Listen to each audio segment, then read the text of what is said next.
President, this concludes the honors. Stand. Order. Order. Right. Order. Four.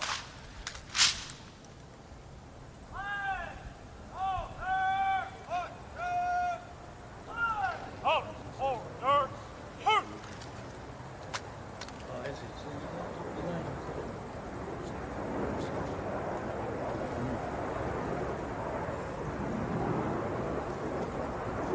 Out. Ready. Out. Ceremonial. Yes. Yes. Out. Remain. Hit.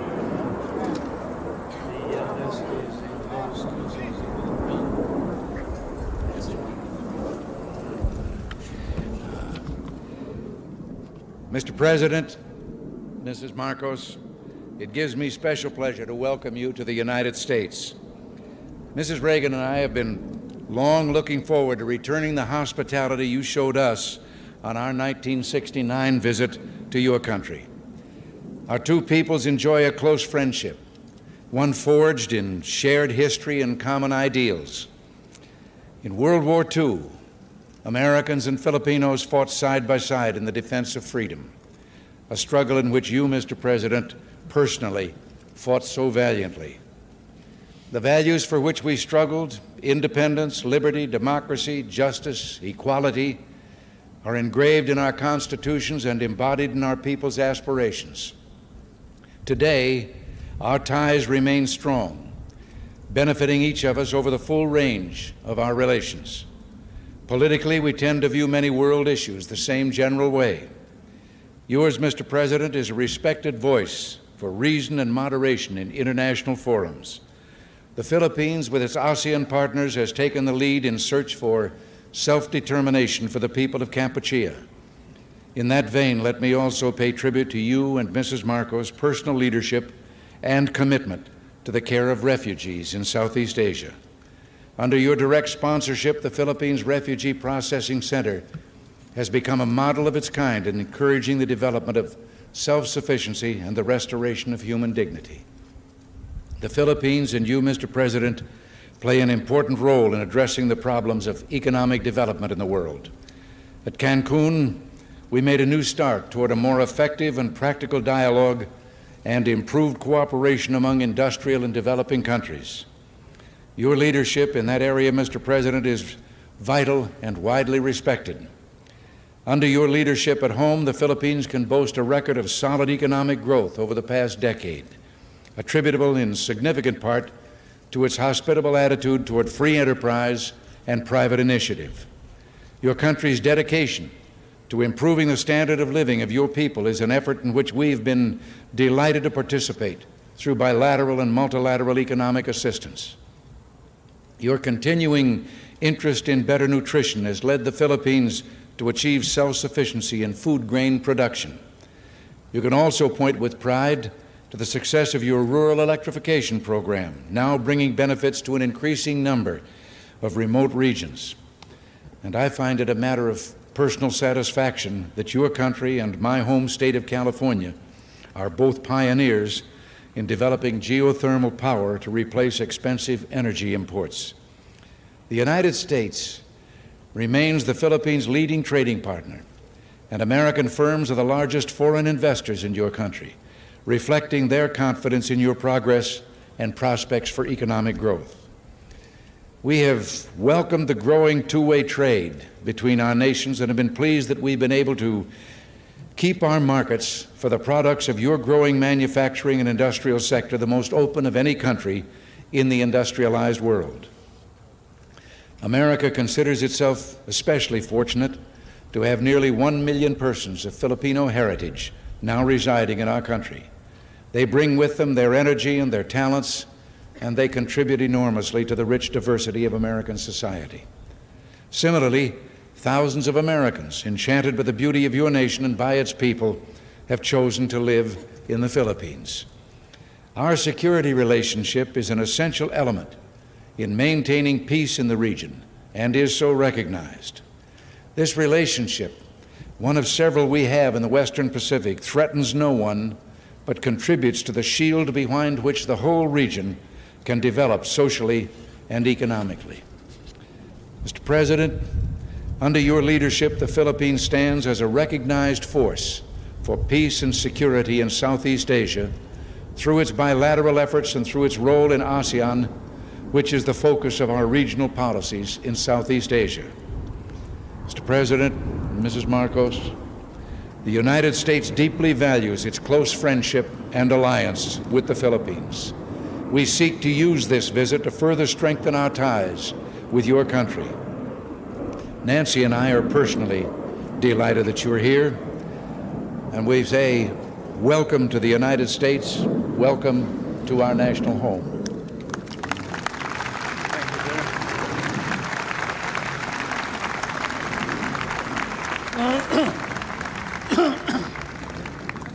Thank you very much, President Reagan. Mrs. Reagan, members of the Cabinet, distinguished guests, my friends.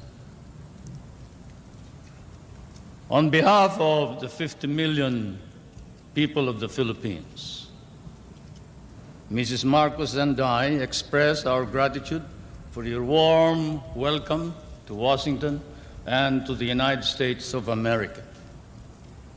This great and beautiful city, that is one of the few cities that was built as the capital for a great nation, is indeed, as has been written, the key to knowing the secret of America. And this house of the American people,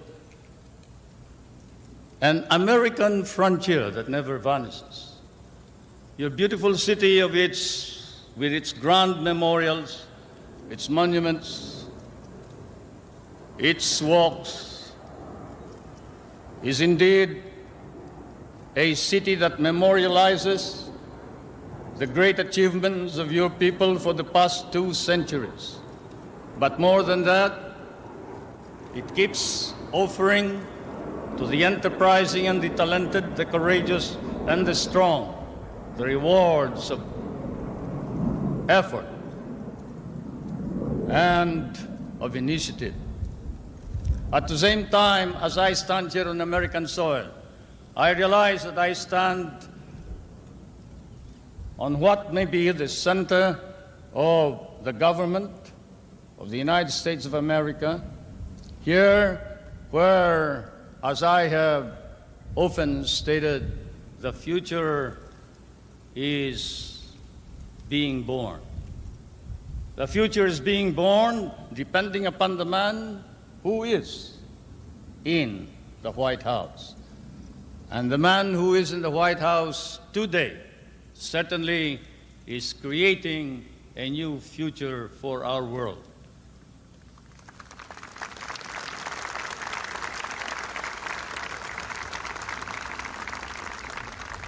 For Mr. President, I come from that part of the world wherein the poorest of the world's population live. I come from that part of the world that cherishes an image of America with its ideals, its dreams, its illusions.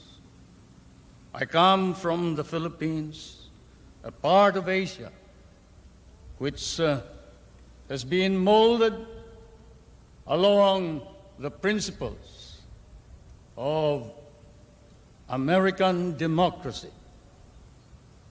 We learned to love these ideals and principles, and we lost 1 million of our people fighting for them in the last war. We have always stood by these ideals. We shall continue to do so, whatever may be the cost, at the risk of our fortunes, our lives, but more important of all, our honor. We stand for the ideals of democracy that is our legacy from the United States of America.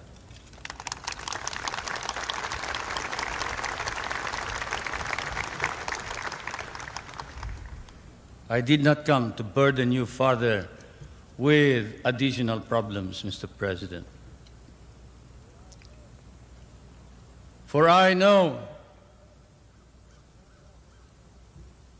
that, as I have said in many a speech before my own people and before the world, fate and destiny has decreed that the United States of America be the trustee of modern civilization against the threat of a possible second dark ages. And America cannot fail. And therefore, we, the Filipino people, come and bring to you a prayer that God and His divine providence may grant you guidance, strengthen both your heart and hand, so that that hand may be strong on the lever of power and save our humanity.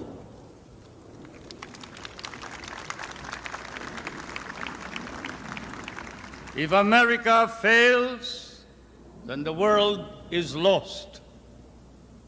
And thus, Mr. President, I can assure you that throughout all of Asia, there is nothing but a reservoir of goodwill for you, the American people, and the United States of America. Once again, may I say thank you for your warm welcome and your hospitality, which I know we will never be able to reciprocate. Thank you.